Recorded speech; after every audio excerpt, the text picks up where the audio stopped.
Welcome back to the Weekly News Roundup. This is the business edition. These are recorded live Fridays, 9 p.m. Eastern at Standard Time. If you want to catch the crazy show live and watch the fire screens go off immediately. All right, so today we are highlighting the affiliate Mint Mobile, apparently just purchased by Ryan Reynolds, who apparently is giving away cell phone service instead of buying Super Bowl ads. Somebody just texted me right before the show started. I did not get a chance to look into it.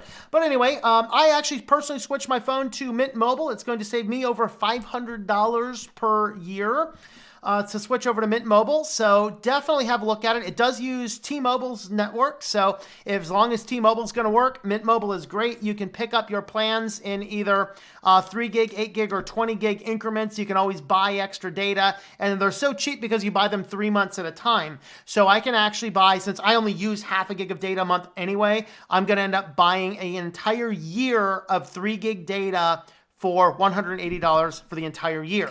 Verizon, I was paying over $60 for 1 month for 2 gigs. Or was it? Yeah, it was 2 gigs of data, I believe. Or was it 3? I forget what it was.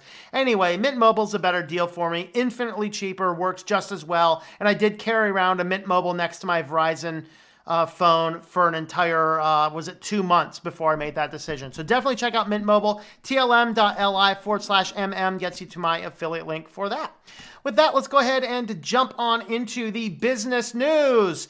The Senator Markey announces recommended safety fixes for Tesla Autopilot. We have some great news to start in. I completely agree with the senator's assessment. This is, in fact, what I have been saying to do for a long time. So apparently, Senator Markey watches my show, because I have been saying this for a long time, people.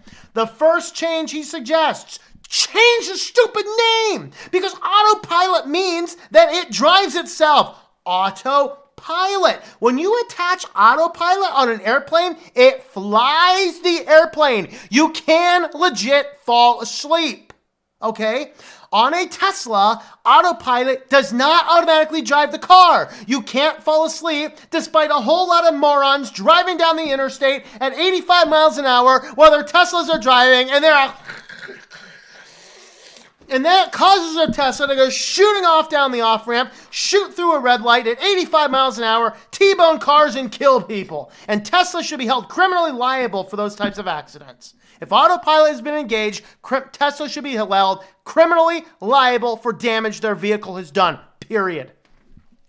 But anyway, he recommends, number one, change the name, because autopilot, he says, Tesla promotes confusion about the capabilities and limits of the driver assistance programs by inherently misleading name Autopilot. That encourages users to over-rely on the technology. This branding significantly undermines all of the user manuals and subsequent instructions that Tesla issues to its customers that explains how the system works. And this is maybe part of an issue with our legal system. We need to literally mean what we say and say what we mean. We can't have all of the manuals say one thing and do something completely different.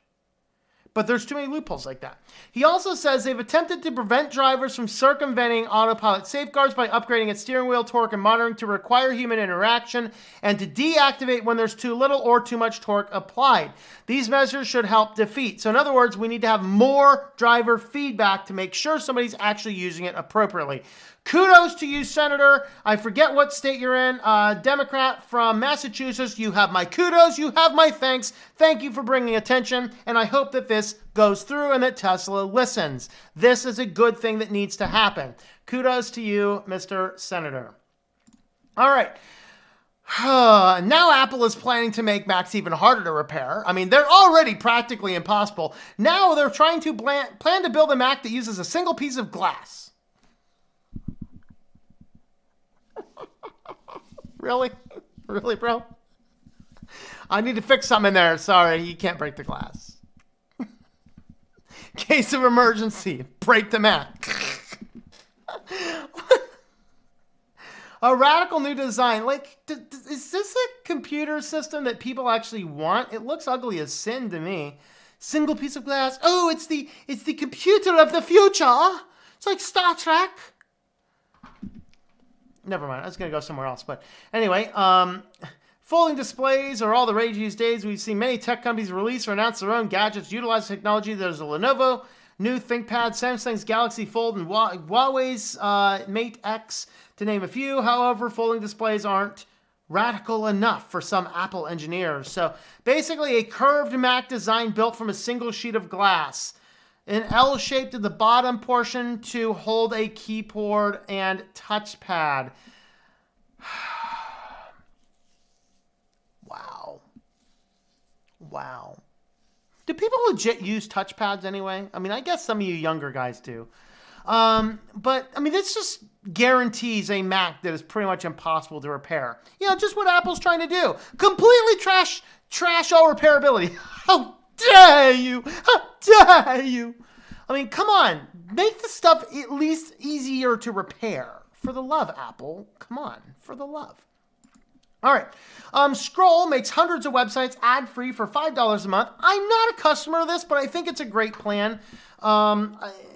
If there's an annual thing, I might think about it, particularly if they could take a prepaid credit card. If I could go to my local Wally World and pick up a prepaid card that I don't have to give anybody any information for and drop a year of service on this thing, I might think about buying it, except, guess how it works, people? You need to go to the site, you need to log in, and it sets a cookie. And we're relying on the cookie to prevent the ad from tracking you. So in theory, this sounds like a great plan. In practice, I don't think it's going to do anything but enrich this company for $5 a month while you think you're not being tracked, and you're going to find out you're going to be tracked anyway. So I wouldn't buy this. It's a good idea. I'd be curious to know if it actually works. I want to see some solid science behind this. QuidSub, do a video on this, please. I'll buy you a month. QuidSub, if QuidSub does one of these, I'll buy QuidSub a month. So I'd love to see how it works. But anyway, so basically the individual journals have to sign into it. So the Atlantic, Slate, Vox, USA Today, Business Insider, BuzzFeed, this is not news, on the verge of not knowing what they're doing, Gizmodo and other publishers. So basically what happens is all of these guys are in the pool, and then it's kind of works like the Brave Bat tokens on the Brave browser. The more you visit their individual site, the greater your amount. So your $5, $1.50 goes to the company. The other $3.50 goes into a pool for however many users they have per month. And then the amount of your $3.50 gets divided up by the ratio of websites that you visit. So in this example, if you're on the Atlantic the most, they're going to get the bigger amount of that money per month. And that way you don't get ads, but you are still supporting them. Like I said, in theory, this sounds like a good idea. Do I trust them to not be collecting and doing all sorts of other nefarious stuff? Probably not. But this is definitely something to keep an eye on. Definitely worth an eye on. All right. Department of Justice sues the U.S. Telecom for providing connected Indian robocall scammers. Again, another story I have been talking about. People over there in Congress have obviously been listening to my show. Is my show up there in Congress? Are people actually watching this crazy, ranting, raving lunatic who yells into the microphone, all these shows? You wouldn't believe how many comments I have that's like, stop yelling, bro. I usually just delete those comments. But anyway, so I've been telling you guys for this for a long time. You've got to know who these morons are who are attaching these things from overseas. Guess what? They know who they are. So the Department of Justice, now, if it's FTC, I'd be like, here we go again. Nothing burger. But when the Department of Justice starts suing people, actually stuff does get done. So this is actually, wow. So what it turns out that there's been 2 U.S. providers who have been providing the service from the Indian call centers into the United States Telecom. AT&T was the first to catch on to this, and they sent this company a letter saying, hey, you're allowing spam to come into our system. And so what they're doing now is they're stopping the spam from coming in.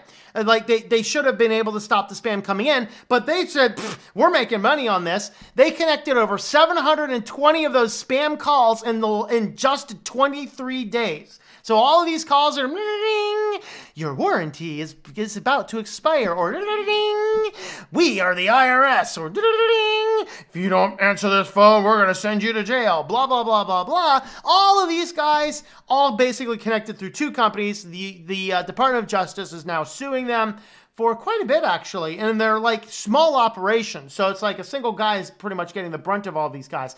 Of course, the way the American law works, he'll just file bankruptcy on that business, pay nothing, start up a new company, do the same thing again because it's profitable.